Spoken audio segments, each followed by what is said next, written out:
Hey guys, I get to do my first camshaft in a 3.6 liter Pentastar engine. Pretty cool, huh? The whole internet will tell you these are notorious for this, and I see videos on it all the time. I have a ton of customers with them. I've never had to do this before. Here's our culprit right here. I missed it initially looking at it, but found it. That's what was making the ticking noise. They put a groove right here on the edge of the lobe of the cam, so we're gonna replace it. Did the oil cooler at the same time. It was just starting to leak. The lower intake's back on, all that's put back together. Started doing a little cleanup on all of this. I feel like anybody who's mechanically inclined could take on this. You wanna get this tool kit, got it for like less than 20 bucks on Amazon. This is the only specialty tool you're gonna need for the job, and a torque wrench. This little guy right here is going to fit down into your timing chain tensioner, and that'll release tension. You do not have to take off the whole timing cover and everything. You got tools for left side and right side of the engine. We have our left side, and this piece is going to lock in between the two cams there. This tool is going to run down in here and keep everything in place. These phasers are going to just kind of come out a hair, and then we'll be able to take all of our caps off, take the cam out, replace the rockers and lifters, put our new cam in, button everything up. Cool.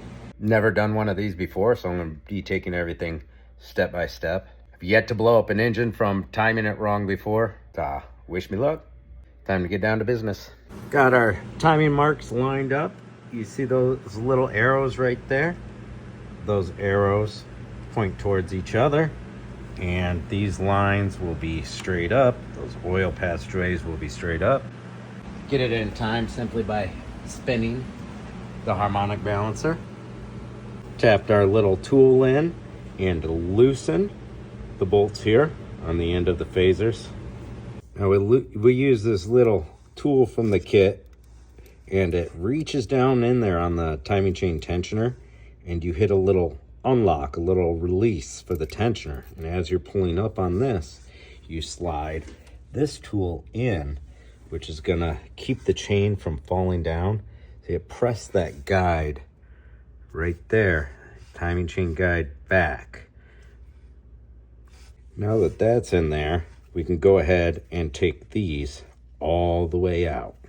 Once these are all the way out, we can take our phasers off the cam, just bring them back a hair, enough that the phasers are off of the end of the cam right here. And you'll see the cam has a little notch where it fits into the phaser. Our phasers are now free from the cam right there. And we're gonna start taking our caps off. We're gonna start with the one all the way over here, and then loosen this one, and then this one, and then this one. We got all our caps off, and keep them in order. This is front to back. Don't mix them up any which way. Come over here, and now we can grab our camshaft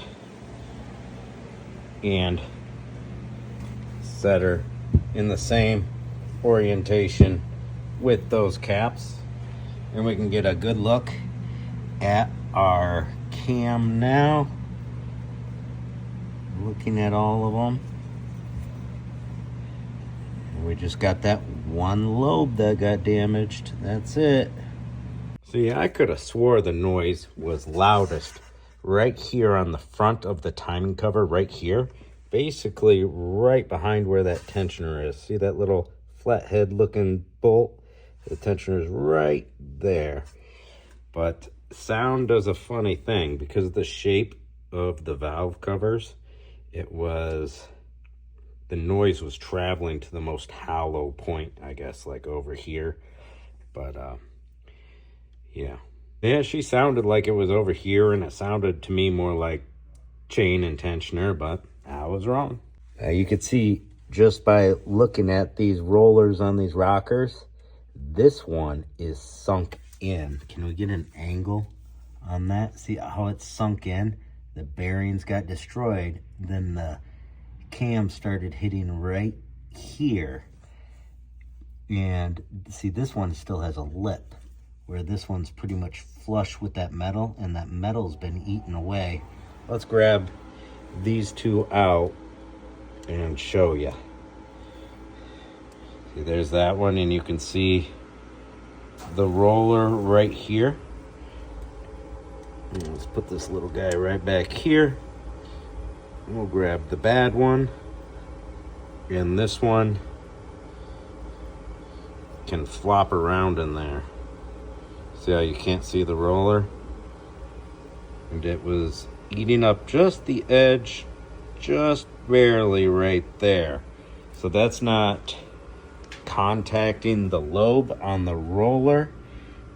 Where we have this groove eaten right here is on the edge right here. And maybe you could get away with just putting this cam back in, but we're replacing it. So the bad one I can tap like that because the bearings are gone from the inside or compromised.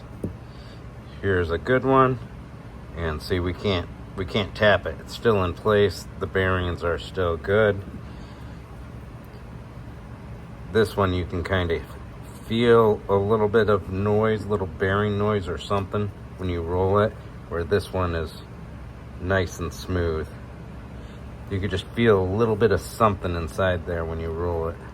While we're in here, we will replace the lifters as well. I hear that these lifters go out and then they start smacking against the rockers, which then takes out the bearing in the rockers. Something like that. And that's what I hear. So let's check out these little baby lifters here.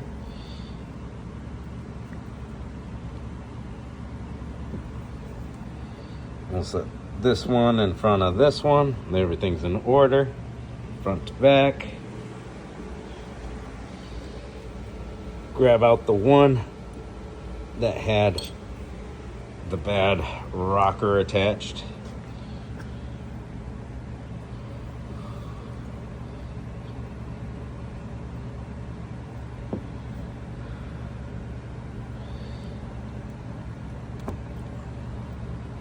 Well, I don't think these lifters caused the rocker to go bad. I think the rocker went bad on its own.